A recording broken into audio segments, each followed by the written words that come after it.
Unfortunately, the year 2012 was filled with a whole bunch of good movies.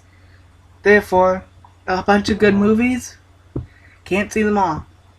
So in 2012, I saw some great movies, and this is my top pick of 2012, in my opinion, of the best movies of 2012.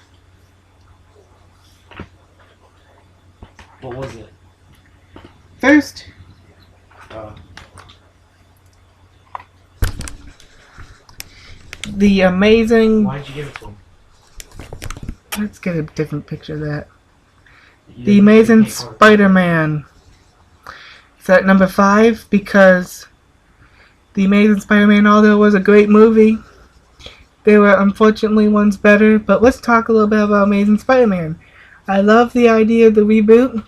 I love how Mark Webb directed this movie. I love the characters.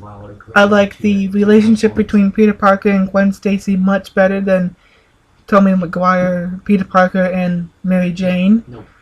A lot of people didn't care for the villain.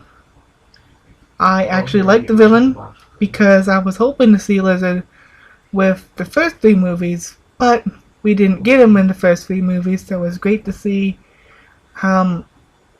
the Lizard and the Amazing Spider-Man. Another thing is kind of hard to take a comic book character and bring it into real life, as we would say.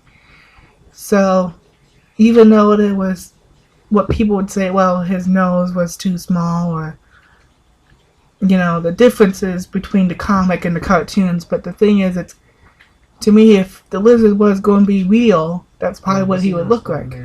So they wanted to make him look like, pretty close to realistic as possible, and they want to make him look like the actor who portrays Blizzard. But anyway, Amazing Spider-Man was a great movie. It's my number 5 spot. I can give that to you if you can make full recall. Yeah. Frank Miller's The Dark Knight Returns. It's not a Blu-ray disc, I think. This was a movie that surprised me. I actually was going to pass it up, but I picked it up and I watched it. Yeah. And to my surprise, it was on my best list for 2012. What happens is Batman comes out of retirement. He's basically 50, 60 years old, I think. And how Gotham has descended from the depths of pretty much of what he left it in a clean state to back to where it was before he even put on the cape and cowl. So it was time for the Dark Knight to come out of retirement and take on the mutant game. Here, 1 second. I'm gonna get a movie and see if I can do it right now. Okay, Corey, give me that Amazing Spider-Man. There's a laptop. Oh, it's right here. Use it. The Avengers. The Avengers is my next number. Let's see. I only have 4 favorites for 2012, so The Avengers was my number 2 spot. To me, The Avengers was a great movie. It was something that was never done before. You had 5 heroes, pretty much. There was Hulk, Hawkeye. I count Hawkeye as a hero. Thor, Captain America, Iron Man. Normally when you have a multitude of villains or a multitude of heroes, the film doesn't work out too well. And to me, the Avengers did what was impossible. So, The Avengers was a great movie. I suggest everyone to watch it who haven't seen it yet, and if you haven't seen it, just go watch it. It's a great film. It was done so well, and I'm really looking forward to Iron Man 3. And the number 1 movie of 2012, in my opinion, The Dark Knight Rises. First of all, I'm a Batman fan. I always like anything Batman related. I'll put it probably higher. That's just because I'm a fan of that particular thing. So I'm just being truthful. I probably gave it the #1 spot because it's a Batman film. Second of all, I thought it had a great story. It kept you on the edge of your seat. And this was the surprising thing about The Dark Knight Rises.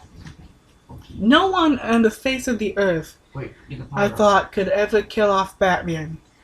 You know, no writer, no director, no one I thought would ever, in the slightest mind, would ever kill off the Batman. And here I thought, oh my gosh, can't believe it. Christopher Nolan is going to do the impossible. He is going to kill off the Batman. But in the end, he didn't kill off the Batman. You know, he made it look like he killed off the Batman, but he didn't kill off the Batman. And in the end, he gave the Batman the thing that I think every fan wanted Batman to have. In all the years he's been Batman, Batman never had a happy ending. So, for once, Batman finally has a happy ending. I was like, finally. Someone gave this poor guy, whose life was filled with tragedy, a happy ending. You know, he gets to go off with Selena Kyle at the end, and Alfred sitting across the table. Yeah.